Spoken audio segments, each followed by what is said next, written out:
নমস্কার বন্ধুরা, আশা করি আপনারা সবাই ভালো আছেন, সুস্থ আছেন।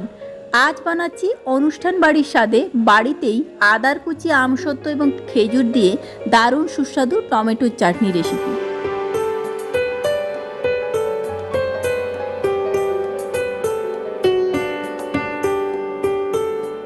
টমেটোর চাটনি বানানোর জন্য প্রথম আমরা একটা কড়াই গরম করে নেব।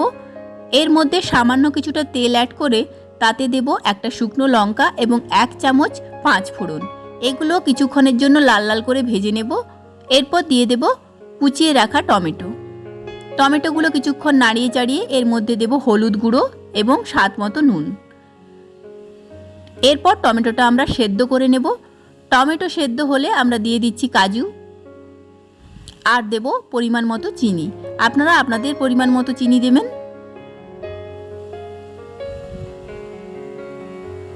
স্বাদ মতো চিনি দেওয়ার পর যখন দেখবেন টমেটোর চাটনির কালারটা এরকম লালচে এসেছে আর থিকনেসটা এই রকম হয়েছে, তখনই আমরা অ্যাড করব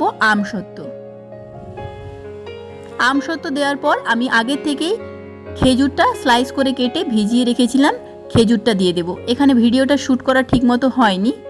এরপর দিয়ে দিচ্ছি কিছু কিশমিশ। আবারও কিছুক্ষণ নাড়িয়ে চাড়িয়ে ভালো করে সমস্ত কিছু সেদ্ধ করে নেব। সমস্ত কিছু সেদ্ধ হয়ে যাওয়ার পর আমি দিয়ে দিচ্ছি কুচিয়ে রাখা আদাটা কিছুক্ষণ নাড়িয়ে চাড়িয়ে আমি লাস্ট ফিনিশিংয়ের জন্য দিয়ে দেব 2-3 ফোঁটা পাতিলেবুর রস। এই পাতিলেবুর রস দেওয়ার পর কিন্তু রান্নাটা বেশিক্ষণ এগোবেন না। গ্যাসের ফ্লেমটা অফ করে ঢাকনা লাগিয়ে 2-3 মিনিটের জন্য রেখে দেবেন। 2-3 মিনিট পর ঢাকনা খুলেই রেডি আমাদের দারুণ সুস্বাদু অনুষ্ঠান বাড়ির স্বাদে বাড়িতেই তৈরি আমসত্ত্ব দিয়ে টমেটোর চাটনির রেসিপি। নতুন এই রেসিপি আমি পাত্রে তুলে দেখিয়ে দিচ্ছি কেমনভাবে গার্নিশ করবেন যাতে অতিথিরা ভীষণই আপ্লুত হয়। দেখুন, প্রথম আমরা চাটনিটা একটা প্লেটের মধ্যে রেখে দেব। এরপর গার্নিশিংয়ের জন্য প্রথম দিয়ে দিচ্ছি স্লাইস করে রাখা আমসত্ত্ব দেওয়ার পর দিচ্ছি খেজুর। আপনারা আপনাদের পছন্দ মতো শেপ দিয়ে দেবেন।